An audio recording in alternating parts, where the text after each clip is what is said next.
Rally cousin, are you serious? تم سے کس نے کہا کہ میں سسٹم میں چینجنگ کے لیے سسٹم کا حصہ بننا چاہتا ہوں؟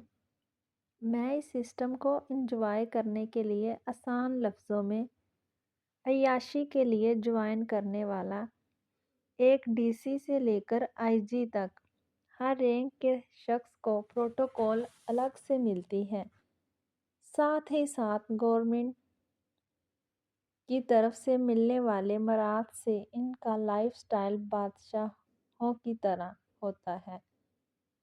اب تم ابتہاج چاچو کو دیکھ لو، وہ اپنے شہر کے بے تاج بادشاہ ہیں، اور کوئی بھی شخص ان کے شہر میں ان کی مرضی کے بغیر سانس نہیں لے سکتا۔ مجھے بھی بس اتنا پروٹوکول اور پاور چاہیے۔ رہی بات بزنس کی، تو بزنس کر کے میں پیسہ کما سکتا ہوں، پاور نہیں۔ And I want to be powerful, اور پاور مجھے اس فیلڈ میں آسانی سے مل سکتی ہے۔ سدید شاہ کی آنکھوں میں پاور حاصل کرنے کا ایک جنون کا تھا، اور وہ اس جنون میں ہر حد سے گزرنا چاہتا تھا۔ پہلی بار بھی جان کو اپنی ہی اولاد سے خوف آنے لگا۔ اس پاور کی لست نے پہلے بھی کتنی زندگیاں تباہ کی تھیں، جانے اب پھر کیا ہونے والا تھا۔ وہ دل ہی دل میں اللہ سے بہتری کی دعائیں کرنے لگی۔ زاوق، مجھے تم سے ایک ہیلپ چاہیے۔ آج عظیم شاہ نے زاوق کو کال کی۔ زاوق ابھی ہی علین کے ساتھ پورا دن گزار کر گھر لوٹا تھا جب عظیم کی کال نے اسے حیران کیا۔ ہاں بولو عظیم، از ایوری تھنگ اوکے؟ زاوق نے عظیم سے پوچھا۔ زاوق، ایکچولی میرا کنٹریکٹ ایک کمپنی سے ہوا تھا، میں ان کا برانڈ ایمبیسڈر تھا، مگر مجبوری کے تحت میں پاکستان نہیں آ سکتا، اور یہ برانڈ مجھے بہت کچھ اسپانسر کرتا رہا ہے۔ پلیز تم وہاں جا کر میری جگہ ماڈلنگ کر لو پلیز زاوق۔ بٹ میں ایسے کیسے؟ میں تمہاری طرح ہینڈسم بالکل بھی نہیں میجر، زاوق نے انکار کرتے کہا۔ You have a photogenic face Zauq. Azeem Shah Zauq کی تصویروں کی طرف دیکھتا بولا، جو وہ اپنے سامنے لیپ ٹاپ کی سکرین پر دیکھ رہا تھا۔ عظیم نے زاوق کو قائل کرنے کی کوشش کی۔ زاوق اس کو انکار نہ کر سکا اور عظیم کے سینڈ کیے گئے ایڈریس پر پہنچا، جہاں سب لوگوں نے اسے ہاتھوں ہاتھ لیا۔ اس نے فوراً سے کپڑے چینج کیے اور زارا سے میک اپ کے بعد زاوق حیدر اپنی لکس دیکھ حیران ہوا۔ وہ عظیم شاہ کی کاربن کی کاپی لگ رہا تھا، اور کسی کے لیے بھی دونوں میں فرق کرنا آسان نہ تھا۔ Thank God! اب تو اگر حویلی والوں کو پتہ بھی چلا تو بھی ان کے لیے پہچاننا مشکل ہوگا۔ اب زاوق مطمئن سا بیٹھا ادھر ادھر دیکھنے لگا۔ سر لیڈی ایمبیسڈر بس آتی ہی ہوں گی، اس کے اکتاتے چہرے کو دیکھتے کہ ایک آرٹسٹ بولا۔ بڑھتی جاتی ہے تن کی پیاس، بہکی ہے راتیں، مہکی مہکی ہے سانسیں، رہنا رہنا تو دل کے پاس۔ اب زاوق نے کمر سے پکڑتے انود کا رخ دیوار کی جانب کیا اور خود اس کی پشت پر کھڑا اس کی کمر پر اپنی انگلیاں پھیرنے لگا۔ اس کے اس قدر بولڈ فوٹو شوٹ پر پروڈیوسر بھی حیران سا انہیں دیکھنے لگا۔ وہ دونوں ایک دوسرے میں مکمل مدہوش ہو چکے تھے۔ زاوق حیدر نے انود کا رخ اب اپنی طرف کیا اور اسے کمر سے پکڑے اپنی باہوں میں اٹھا لیا۔ انود نے اپنی باہوں کا حصار اس کی گردن کے گرد بنایا اور زاوق نے اپنی ناک انود کی ناک سے ٹکرائی۔ تو اگر سامنے ہو تو میں خود کو کیسے رکھ پاؤں ہوش میں؟ علین کیانی نے تلخی سے کہا۔ اس کی تلخی کو محسوس کرتے سیما نے اپنا سر دیوار سے لگایا اور گلاس وال سے اپنی آنسوؤں سے لبریز آنکھوں سے شہر کو دیکھنے لگی۔ اس کی دوست علین ہر رشتے کو لے کر اتنی تلخ ہو جائے گی، بدگمان ہوگی یہ اس نے خواب میں بھی نہ سوچا تھا۔ علین عزائم پاکستان آنا چاہتا ہے۔ سائمہ نے اپنے دل کی بات بول دی اور وہ اب علین کی طرف سے جوابی حملے کے لیے خود کو ذہنی طور پر تیار کر چکی تھی۔ ٹھیک ہے اسے بھیج دو، میں عزائم شاہ بخاری کی عزت اس کی شان کے مطابق کروں گی۔ علین کیانی نے یہ بولتے ہی کال کاٹ دی۔ وہ عزائم شاہ کو جانتی تھی، انتہا کا خوبرو مرد، خوبصورت گہری سبز آنکھوں والا۔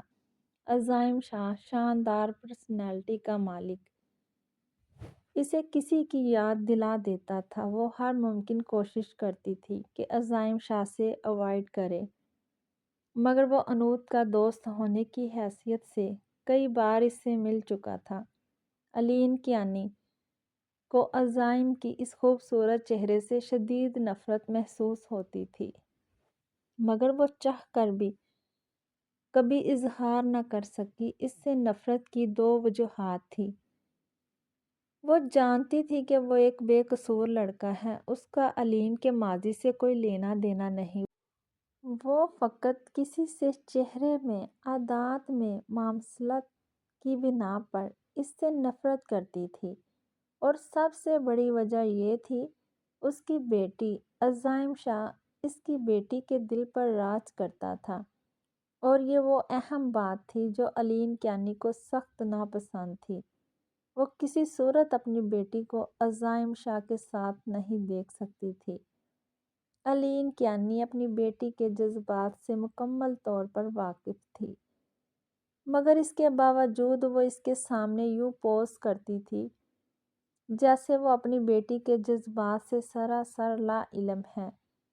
دوسری جانب سائمہ نے جب عزائم سے علین کے ساتھ کی گئی کال کا ذکر کیا تو وہ اپنی ماں کی بات سن کر حیران ہوا۔ اور آپ سے کس نے کہا کہ میں پاکستان جانا چاہتا ہوں مما؟ آپ جانتی ہیں علین آنٹی مجھ سے نفرت کرتی ہیں، اس کے باوجود آپ مجھے ان کے گھر بھیج رہی ہیں۔ عزائم نے اپنی ماں سے استفسار کیا۔ علین کی نفرت بے بنیاد ہے۔ عزائم اور میں علی کی نفرت کی وجہ سے تمہاری اور انوت کی لائف سپائل نہیں ہونے دوں گی۔ تم جاؤ، علی کو مناؤ، اسے احساس دلاؤ کہ تم میں اور ابتہاج شاہ میں فرق ہے، تبھی وہ تمہارے اور انوت کے بارے میں صحیح ڈیسیجن لے گی۔ سائمہ شاہ نے اپنے بیٹے کو سمجھاتے ہوئے کہا۔ نو ماما، علین آنٹی کو اگر مجھ سے نفرت کر کے سکون ملتا ہے تو مجھے ان کی یہ نفرت قبول ہے۔ آخر کو ابتہاج شاہ کا بھتیجا ہوں، کچھ تو سزا ملنی چاہیے مجھے بھی۔ اور رہی بات انوت کی، میں عزائم شاہ بخاری خود کو انوت سالار درانی کے قابل نہیں سمجھتا۔ میرا خاندان جو زیادتی اس کی ماں کے ساتھ کر چکا ہے، اس کے بعد میرا نہیں خیال کہ انوت سالار درانی مجھ پر، میرے خاندان پر تھوکنا بھی پسند کرے گی۔ عزائم شاہ یہ کہتے ہی وہاں سے چلا گیا۔ وہ اپنی محبت سے دستبردار ہوا تھا۔ وجہ صرف اس کا خاندان نہیں تھا، بلکہ سب سے بڑی وجہ انود اور زاوق کی جذباتی وابستگی تھی۔ اس نے رات ہی وہ فوٹو شوٹ دیکھا تھا اور وہ محبت کرنے والا شخص تھا۔ میجر زاوق کی آنکھوں میں انود کے لیے جذبات اور محبت دیکھ چکا تھا، اور وہ یہ بھی جانتا تھا کہ شاہ خاندان میں وہ مقام انود کو عزائم کی بیوی بن کر نہیں مل سکتا جو میجر زاوق کی بیوی بن کر ملے گا۔ عزائم شاہ اپنی محبت کو آباد کرنے کے لیے خود کو برباد کرنے کا فیصلہ لے چکا تھا۔ کیسا عاشق تھا وہ، اپنی دل کی دنیا اپنے ہی ہاتھوں ویران کرنے والا تھا۔ جانے اب قسمت کس کا ساتھ دینے والی تھی۔ درانی ہاؤس کو خوب روشنیوں سے سجایا گیا تھا۔ شہر کی ساری کریم موجود تھی، سیاستدان، بیورو کر میں بزنس ٹائکونز، اس پارٹی میں موجود تھے، مگر خاندانی روایت کو مد نظر رکھتے ہال کو 2 پارٹس میں سجایا گیا تھا۔ ایک طرف مردوں کا انتظام تھا، دوسری جانب عورتوں کا۔ یہ پارٹی شاہ درانی کے بیٹے سالار درانی کی منگنی کی خوشی میں رکھی گئی تھی۔ اسٹیج پر بیٹھا سالار درانی وائٹ شلوار قمیض، کندھے پر شال ڈالے، بائیں ہاتھ میں رسٹ واچ پہنے، بالوں کو جیل سے سیٹ کیے بہت خوبرو لگ رہا تھا۔ اس کے چہرے کی خوشی اور طمانینت نے اسے اور وجیحہ بنا دیا تھا، جبکہ اس کی دائیں جانب علین کیانی وائٹ میکسی زیب تن کیے، بالوں کو کرل کر کے ایک کندھے پر ڈالے نظر لگ جانے کی حد تک حسین لگ رہی تھی۔ پورے ہال کی ستائشی نظریں ان کے کپل کی طرف تھیں۔ علین کی گود میں 2 سالہ زاوق شاہ بیٹھا اسے بہت دلچسپی سے دیکھ رہا تھا۔ علین بھی ساری دنیا سے یکسر بے خبر زاوق کے معصوم چہرے کو تکنے میں مصروف تھی۔ اسے وہ بچہ ہر چیز سے بڑھ کر عزیز تھا، اور زاوق تو شازیہ بیگم سے زیادہ علین کے ساتھ رہتا تھا۔ سب لوگ خوش گپیوں میں مصروف تھے جب شاہ درانی آگے بڑھتے مخاطب ہوئے۔ علین سالار، کیا خیال ہے رسم شروع کی جائے؟ علین نے اپنی دوست سیمہ اور زامیہ کی جانب دیکھا، جو کہ بہت خوبصورت لگ رہی تھی۔ بابا تھوڑا سا ویٹ کر لیں، وہ بس آنے والا ہے۔ سالار کے کہنے پر علین نے نظروں کا رخ سالار کی طرف کیا، اس کے چہرے پر نہ سمجھی کے تاثرات دیکھتا۔ سالار مسکراتے ہوئے اس کے ہاتھ اپنے ہاتھوں میں لیے بولا، wait honey, some one very special is coming in this event. Salar Durrani کے کہنے پر علین سر ہلاتی زاوق کی طرف متوجہ ہوئی، جو اپنے ہاتھ اس کی ٹھوڑی پر رکھے اسے اپنی بات سمجھانے کی کوشش میں مصروف تھا۔ اچانک سے ہال کی لائٹس آف ہوئیں اور ڈول کی تاپ پر رقص کرتا ایک شخص ہال میں انٹر ہوتا دکھائی دیا۔ کیمرے کی لائٹس آن کی گئی۔ تمام لائٹس کا فوکس اس شخص کی طرف تھا، جو کہ بہت مہارت سے ڈول کی تھاپ پر رقص کرتا سب کو اپنی طرف متوجہ کر چکا تھا۔ And some one special is here. Salar Durrani نے علین کے کان میں سرگوشی کی۔ علین نے بھی سامنے دیکھا تو وہ دیکھتی ہی رہ گئی۔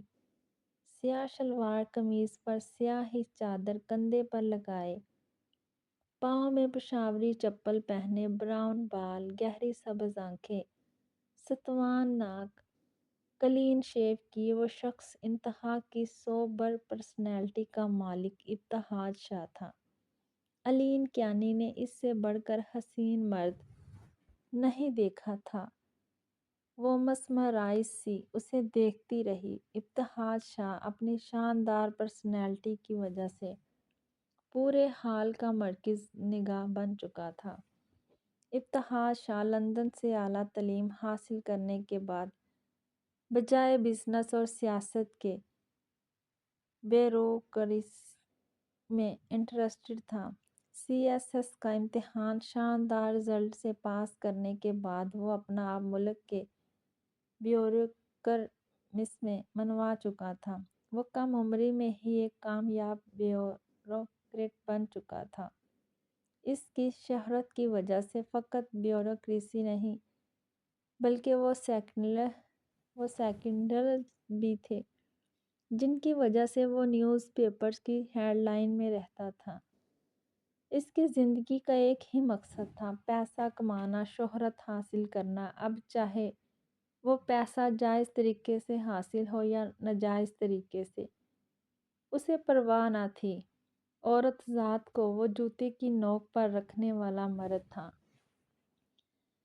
اس کی زندگی میں اس کی ماں کے علاوہ کسی عورت کی کوئی جگہ نہ تھی۔ وہ کئی دلوں کی دھڑکن تھا، مگر اسے پرواہ نہ تھی۔ اس کا واحد دوست سالار درانی تھا۔ ابتہاج شاہ کو اپنے اوپر کسی کی پرتپش نظریں محسوس ہوئیں تو اس نے نظریں اٹھا کر دیکھا تو اسٹیج پر بیٹھی وہ دلکش حسینہ سیدھا اس کے دل پر جا کر لگی۔ وہ مسمرائز سا اس کی طرف بڑھا اور یہی حال علین کیانی کا تھا، جو اس کی طرف آہستہ آہستہ قدم بڑھا رہی تھی۔ علین کی محویت اس وقت ختم ہوئی جب اس نے اپنی کمر پر سالار کے ہاتھوں کو محسوس کیا۔ سالار مسکراتے ہوئے علین کو لیے آگے بڑھا اور ابتہاج کے پاس پہنچتے ہی اس کے کندھے پر ہاتھ رکھے اپنی طرف متوجہ کیا۔ ابتہاج، میٹ یور بھابھی، علین کیانی۔ سالار کی آواز پر ابتہاج چونکا اور اپنی آنکھیں سختی سے مینچ لی۔ علین، میٹ ہم، ہی از مائی بردر ابتہاج شاہ۔ سالار درانی کے تعارف کرانے پر علین بھی اپنے دل کو ڈانٹتی ابتہاج سے ہیلو ہائی کرتی اسٹیج کی طرف بڑھ گئی۔ How road! ابتہاج ناک چڑھاتا سالار سے مخاطب ہوا۔ سالار نے معاملے کی نزاکت کو سمجھتے ابتہاج کا مائنڈ چینج کرنے کی کوشش کی۔ وہ خود بھی علین کے بیہیویئر سے پریشان ہو گیا تھا۔ ابتہاج شاہ اوپننگ سیریمنی میں پہنچ چکا تھا۔ آج اس نے سیاہ شلوار قمیض پر سیاہ ہی ویسٹ کوٹ پہنا ہوا تھا۔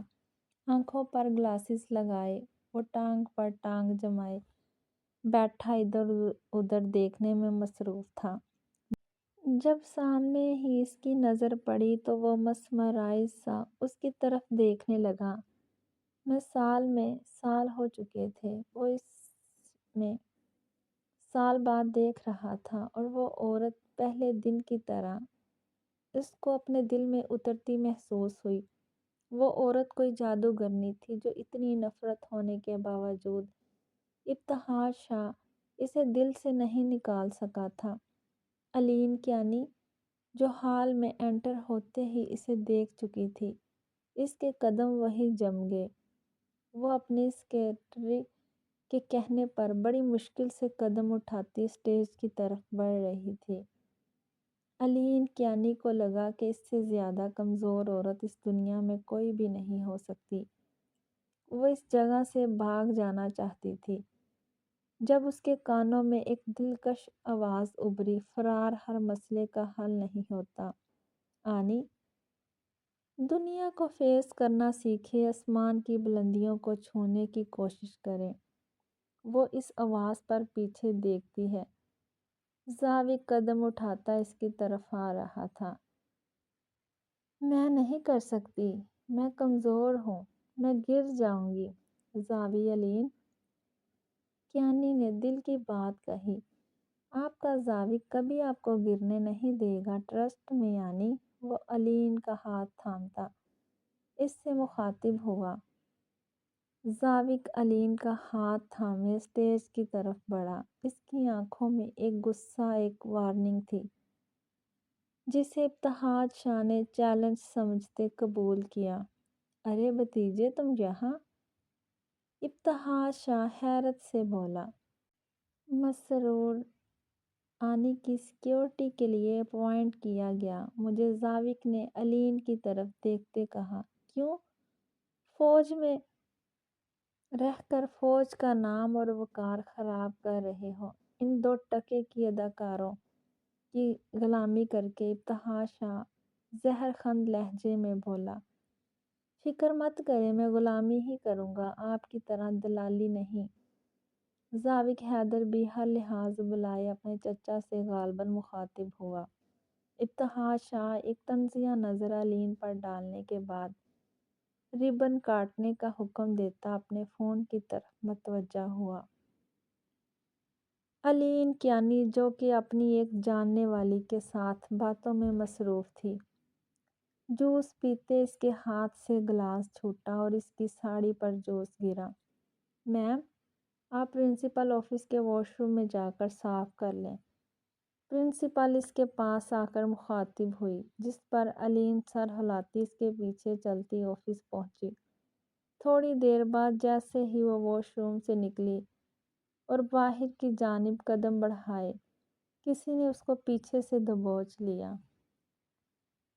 اور اس کا چہرہ دروازے کی جانب کیے، اس کے گرد بازو پھیلائے، اسے دروازے کے ساتھ پین کیا۔ اب اس شخص نے آگے بڑھتے اپنے ہونٹ علین کی گردن پر رکھے اور اسے کاٹنے کے انداز میں چومنے لگا۔ مجھے چھوڑو ابتہاج پلیز، علین نے ہانپتے ہوئے اس سے کہا۔ علین درد سے سسکنے لگی۔ وہ ابتہاج کے لمس سے نا آشنا تھی، مگر آج سے پہلے اس نے ابتہاج کے لمس میں اپنے لیے محبت دیکھی تھی۔ آج تو ابتہاج اس کو نوچنے کی کوشش کر رہا تھا۔ عورت کتنی نادان ہوتی ہے نا، اپنے محبوب مرد کے چھونے کو، اس کے نوچنے کو محبت سمجھتی اپنا آپ وار دیتی ہے، اور جب وہ محبوب مرد دل سے اترتا ہے تو احساس ہوتا ہے کہ اس کا چھونا محبت نہیں فقط ہوس ہے۔ آج علین کیانی کو بھی ابتہاج کی ہوس کا اندازہ ہو چکا تھا۔ ابتہاج اس کے برہنہ سینے پر جھکا اپنی نفرت اور شدت انڈیلنے میں مسرور تھا، جب دروازہ زور سے کسی نے ٹھوکر مارنے کے انداز میں کھولا۔ علین کیانی جس کی پشت دروازے کی طرف تھی، وہ ابتہاج کے سینے سے لگی اور ابتہاج نے نامحسوس انداز میں اس کے برہنہ سینے کو ساڑی کے پلو سے ڈھکا۔ علین جیسے ہی پیچھے مڑی تو زاوی کو دیکھتی اس کا رنگ فاقہ ہو گیا تھا۔ زاوی حیدر نے ابتہاج کی باہوں میں علین کو دیکھا تو غصے اور نفرت سے آگے بڑھا۔ ارے بھتیجے، کیا ہوا؟ تمہاری میڈم تو میرے ساتھ یہاں رنگ رلیاں منا رہی ہے اور تم اس کی سیکیورٹی کا انتظام کر رہے ہو۔ ہا ہا ہا۔ ابتہاج شاہ ہنستے ہوئے زاوی سے مخاطب ہوا۔ علین نے ابتہاج کے چہرے کی طرف دیکھا۔ وہ اپنے اور علین کی قربت کو زاوی کی نظر میں غلط رنگ دے چکا تھا۔ علین کیانی ایک بار پھر بدکار کہلائی جانے والی تھی۔ ویسے اس بدکار عورت کو ہر دوسرے دن نئے عاشق کے ساتھ دیکھ کر تم بھی عادی ہو چکے ہوگے، ابتہاج شاہ نے کمینگی کی انتہا کرتے کہا۔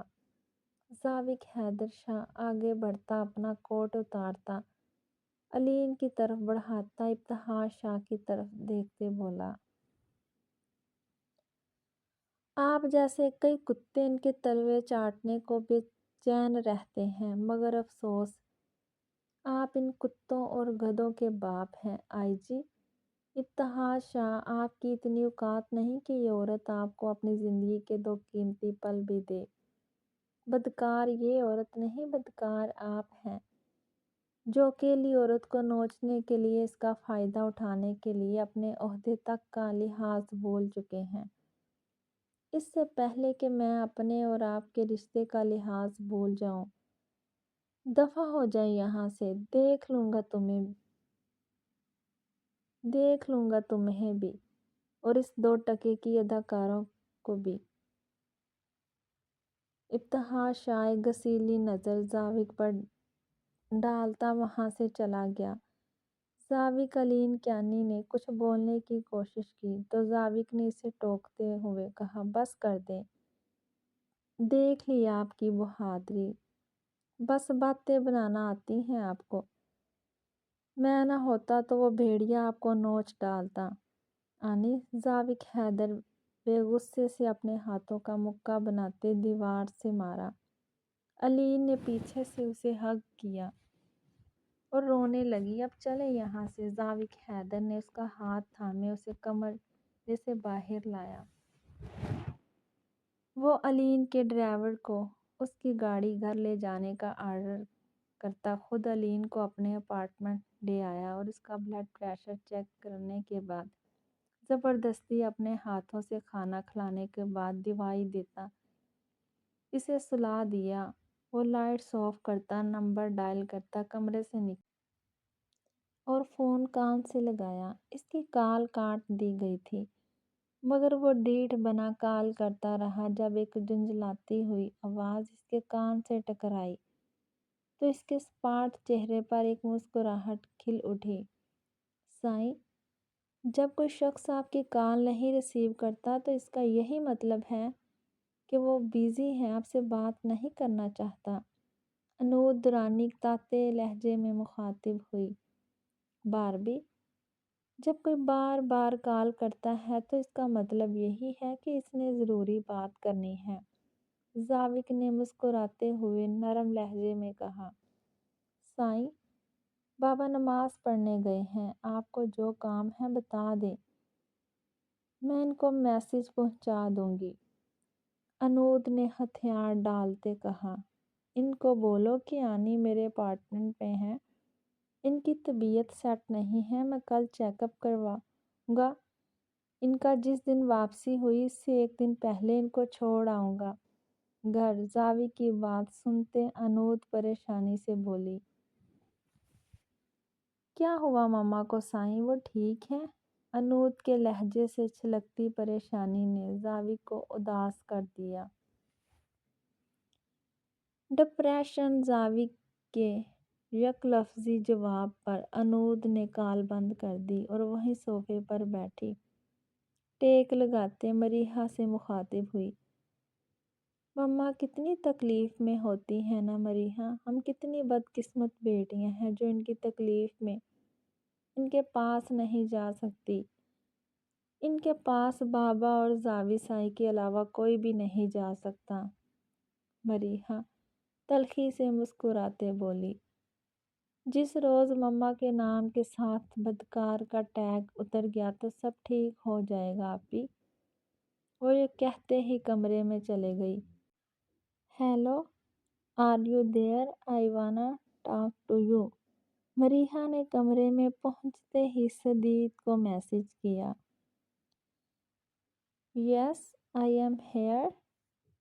سدید، جو کہ CSS کی ایگزام کی تیاری کے لیے اکیڈمی جوائن کر چکا تھا، ابھی کتابوں کا ڈھیر سامنے رکھے موبائل کی بیپ پر اس طرف متوجہ ہوا۔ سامنے ہی مریحہ کا میسج دیکھتے مسکرایا۔ کیا تم مجھ سے دوستی کر سکتی ہو؟ مریحہ نے اسے دوستی کی آفر کی۔ نہیں، میں تو آپ سے فلرٹ کرنا چاہتا ہوں۔ فلرٹ کی اجازت دے دو مجھے۔ سدید نے اسے فوراً رپلائی کیا۔ دنیا کا پہلا شخص ہوگا جو فلرٹ کرنے کی اجازت مانگ رہا ہے۔ ہاؤ شریف۔ مریحہ نے ہنستے ہوئے اسے کال کی اور کال ریسیو کرتے ہی اس سے بولی۔ ہاں تو شریف ہی ہوں نا، اور فلرٹ کی اجازت مانگ رہا ہوں۔ کل کو مجھے الزام نہ دو بے وفائی کا۔ سدید شاہ بھی شرارتی لہجے میں بولا۔ بہت کمینے آدمی ہو تم، مریحہ نے اسے ٹوکتے ہوئے کہا۔ بہت سیکسی عورت ہو تم، سچ میں تمہیں دیکھتے ہی میرے اندر کا عمران ہاشمی جاگ اٹھتا ہے۔ سدید شاہ نے کمینگی کی انتہا کرتے کہا۔ عورت؟ What do you mean? تمہیں میں عورت لگتی ہوں؟ You bloody. مریحہ کا لفظ عورت سنتے ہی پارا ہائی ہو چکا تھا۔ عورت نہیں ہو، اچھا تو تم لڑکی ہو۔ چلو یہ تو کنفرم ہو ہی گیا، تمہیں عورت میں ہی بناؤں گا شادی کے بعد۔ سدید شاہ بے شرمی کے انداز میں کہتا مریحہ کو تا ہی گیا۔ تم نہ اس قابل ہی نہیں ہو گھٹیا آدمی کہ تم سے بات بھی کی جائے۔ تم جانتے نہیں ہو میرے بھیا کو، وہ تمہارا اس شہر میں جینا حرام کر دیں گے۔ مریحہ جو کہ اپنی ماں کی طبیعت خرابی کا سن کر پریشان ہو گئی تھی۔ سدید سے بات کرنے کے بعد اس کے دماغ سے وہ ٹینشن نکل چکی تھی۔ وہ اب اپنی ساری فرسٹریشن سدید پر نکال رہی تھی۔ کیوں تمہارے بھیا زمینی خدا ہیں؟ اگر ایسا ہے تو سن لو بیبی، سدید شاہ کسی زمینی خدا سے نہیں ڈرتا۔ اوکے مائی سیکسی بیبی، جب بھی کوئی ٹینشن ہو تو مجھے کال کر لیا کرو، کیا ہے نا؟ تمہاری ہر ٹینشن کا حل سدید شاہ کے پاس ہے۔ سدید نے یہ کہتے کال کاٹ دی۔ اس کو کیسے پتہ چلا کہ میں پریشان ہوں؟ مریحہ کا رخ اب نئی سوچوں کی طرف تھا۔ ابتہاج شاہ جو غصے کی حالت میں گھر پہنچا، سیدھا اپنے کمرے میں جا کر شراب کی بوتل اٹھائے صوفے پر بیٹھ کر شراب پینے لگا۔ ادھر اعظمیہ جو کہ ابھی ابھی کمرے میں گئی تھی، اس کو دیکھتے ہی ابتہاج غصے سے بولا۔ جامعہ آہستہ آہستہ قدم اٹھاتی اس کے پاس پہنچی۔ جی؟ جامعہ نے سوال کیا۔ بلیک ساڑی پہن کر آؤ، ابتہاج نے حکم دیتے انداز میں کہا۔ جامعہ مہم سا مسکرائی، ڈریسنگ روم کی طرف بڑھی اور ایک انڈین سٹائل بیک لیس ساڑی پہنے کمرے میں داخل ہوئی۔ سٹ آن مائی لیپ۔ جامعہ شاہ جیسے ہی باڈی سپرے کرتی ابتہاج کی طرف دیکھتی ہے تو اس کے حکم پر اس کی طرف بڑھی اور اس کی طرف منہ کر کے اس کی گود میں بیٹھی۔ ابتہاج شاہ جو کہ ایک ہاتھ میں وائن گلاس پکڑے گھونٹ گھونٹ اپنے حلق میں اتار رہا تھا۔ کچھ سوچتے ہوئے اس نے وہ مشروب جامعہ کے لبوں کے پاس لے جاتے اس کے سینے پر انڈیلا اور اب اپنے لب اس کی گردن پر رکھ کر اس شراب کا ذائقہ چکھنے لگا۔ جامعہ شاہ حیران کی اسے دیکھنے لگی۔ ابتہاج کا یہ انداز اس نے پہلی بار دیکھا تھا۔ وہ خود کو ابتہاج کے حوالے کرتی، اس کی شدتوں کو سہنے کے لیے مکمل تیار ہو چکی تھی۔ ابتہاج شاہ جامعہ کے جسم کو بے دردی سے استعمال کرنے کے بعد اس سے الگ ہوا۔ جامعہ نے اسے محبت اور جذبات میں گلے لگایا تو ابتہاج نے اسے جھڑکتے ہوئے پیچھے ہٹایا اور اس کی کوہنی کو غصے سے پکڑ اپنے قریب کرتے بولا۔ تم میں وہ بات ہی نہیں ہے جامعہ شاہ جو علیم کی پل بھر کی قربت میں ہے۔ میں جس سکون کی تلاش میں تمہارے پاس آیا تھا وہ تو ملا ہی نہیں مجھے۔ اب دفع ہو جاؤ اور شکل گم کرو اپنی۔ ابتہاج شاہ سے جھڑکتے اٹھا۔ آپ کو جب سب کچھ جائز اور پاک مل رہا ہے تو گند پر شوق سے جائیں گے نا؟ میں آپ کو حلال طریقے سے ملی مگر آپ کو تو حرام کو منہ لگانے کا شوق ہے۔ ابتہاج شاہ تبھی تو اس بدکار علیم کے پاس منہ مارتے سکون ملتا آپ کو۔ جامعہ بول رہی تھی جب ابتہاج نے ایک تھپڑ اس کے منہ پر مارا۔ دس از مائی لاسٹ وارننگ جامعہ شاہ، اگر آج کے بعد تم نے علیم کو بدکار کہنے کی جرات کی تو تمہاری زبان کتوں کے آگے ڈال دوں گا۔ جامعہ شاہ ابتہاج شاہ وارننگ دیتے انداز میں جامعہ سے کہتا کمرے سے نکل گیا۔